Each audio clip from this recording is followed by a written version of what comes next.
Hi friends, നിങ്ങൾക്കെല്ലാവർക്കും useful മൊമെൻറ്റ്സിലേക്ക് സ്വാഗതം. നമ്മൾ ഇന്നിവിടെ ഉണ്ടാക്കാൻ പോകുന്നത് പരിപ്പും പാലക്കും വെച്ചിട്ടുള്ള ഒരു കറിയാണ്. ഇനി അതിന് എന്തെല്ലാം ചേരുവകൾ വേണമെന്ന് നമുക്കിനി നോക്കാം. 1/2 ഗ്ലാസ് പരിപ്പാണ് ഞാനിവിടെ എടുത്തിട്ടുള്ളത്. ഇത് കുക്കറിൽ ഞാൻ വേവിച്ചെടുത്ത പരിപ്പാണ്. ഒരു വിസിൽ ആവുന്നതിന് മുമ്പ് ഞാൻ ഓഫ് ചെയ്തു, കാരണം അത് വെന്തുടയാൻ പാടില്ല. അതുകൊണ്ടാണ് അങ്ങനെ ചെയ്തത്. പിന്നെ വേണ്ടതാണ് പാലക്ക്. ഇത് ഞാൻ ഇതേപോലെ നൈസായി അരിഞ്ഞെടുത്തിട്ടുള്ളതാണ്.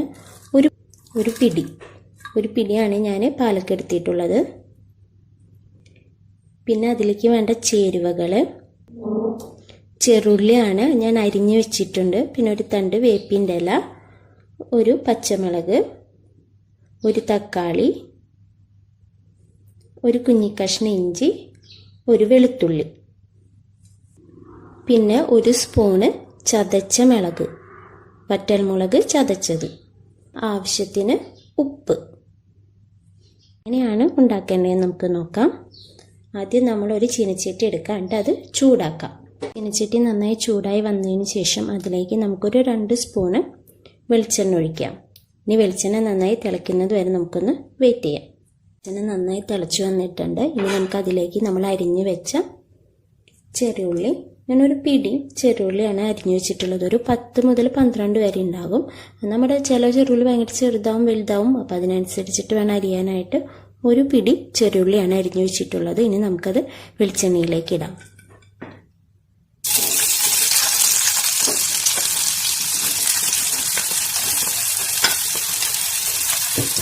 ഇതിക്ക് പകരം സബോള ചേർത്താലും കുഴപ്പമില്ല, പക്ഷെ ചെറുള്ളിയാണ് കുറച്ചും കൂടി ടേസ്റ്റ് വരിക. അപ്പം നമുക്ക് കുറച്ച് ഉപ്പ് ചേർക്കാം കേട്ടോ, വളരെ കുറച്ച് ഉപ്പ് ചേർക്കാം.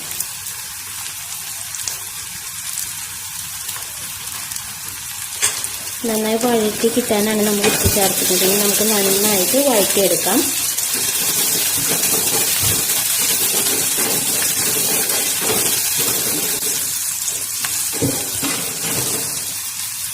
ഉപ്പ് ചേർക്കുമ്പോൾ ശ്രദ്ധിക്കണം, നമ്മൾ പരിപ്പ് വേവിക്കുമ്പോൾ അതിൽ ഉപ്പ് ചേർത്തിട്ടുണ്ടെങ്കിൽ പിന്നെ ചേർക്കുമ്പോൾ ശ്രദ്ധിച്ചിട്ട് വേണം ഇടാനായിട്ട്. ഞാൻ പരിപ്പിൽ ഒരു 1/2 സ്പൂണ് ഉപ്പ് ചേർത്തിട്ടാണ് വേവിച്ചിട്ടുള്ളത്. അപ്പോൾ അത് നോക്കിയിട്ട് വേണം ഇനി ബാക്കി ഉപ്പിടാനായിട്ട്.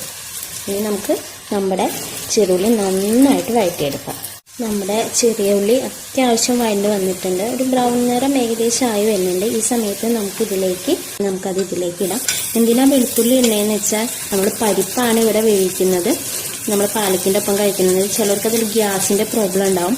അതില്ലാതാക്കാനും കൂടി വേണ്ടിയിട്ടാണ് നമ്മൾ ഇതിലേക്ക് ഒരു വെളുത്തുള്ളി ചേർത്തത്. പിന്നെ ഒരു കഷ്ണം വളരെ കുഞ്ഞി കഷ്ണം, വളരെ നേരിയതായി അരിഞ്ഞൊരു ഇഞ്ചിയും ഇതിലേക്ക് ചേർക്കുന്നത്. നമുക്കിത് നന്നായി വഴറ്റിയെടുക്കാം. പിന്നെ നമ്മുടെ ഒരു പച്ചമുളക് നമ്മൾ അരിഞ്ഞു വെച്ചിട്ടുണ്ടായിരുന്നല്ലോ, അതും ഇതിലേക്ക് ഇട്ടിട്ട് വഴറ്റിയെടുക്കാം. പിന്നെ വേപ്പിൻ്റെ ഇലയും നന്നായിട്ട് നമുക്ക് വഴറ്റിയെടുക്കാം. നമ്മുടെ ചതച്ച മുളക് അത് ഇതിലേക്ക് ഇട്ടിട്ട് നന്നായി മൂപ്പിക്കാം.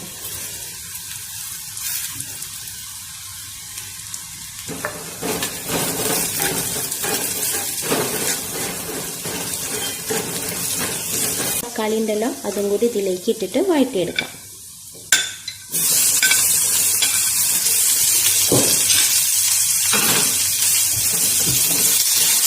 ഈ പാലക്കും കൂടി ഇതിട്ടൊന്ന് വെറുതെ ഒന്ന് കുറച്ച് വെള്ളം ഉണ്ടാവില്ല നമ്മൾ വാറ്റി വെച്ചാൽ. അപ്പോൾ ആ വെള്ളം ഒന്ന് വറ്റാൻ വേണ്ടിയിട്ടാണ് പാലക്ക് ഇതിലേക്ക് ഇട്ടുള്ളത്. ഇനി അതൊന്ന് വെറുതെ ഒന്ന് വഴറ്റിയെടുക്കട്ടെ, നമ്മൾ മസാലയും പിടിക്കും.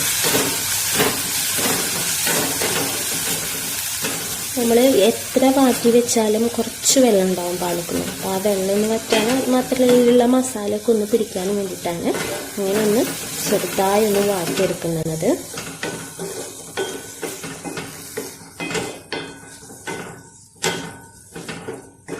എടുത്ത് വെച്ചിട്ടുള്ള പരിപ്പുണ്ടല്ലോ, വേവിച്ച പരിപ്പ്, അത് നമുക്കിതിലേക്ക് ഒഴിക്കാം.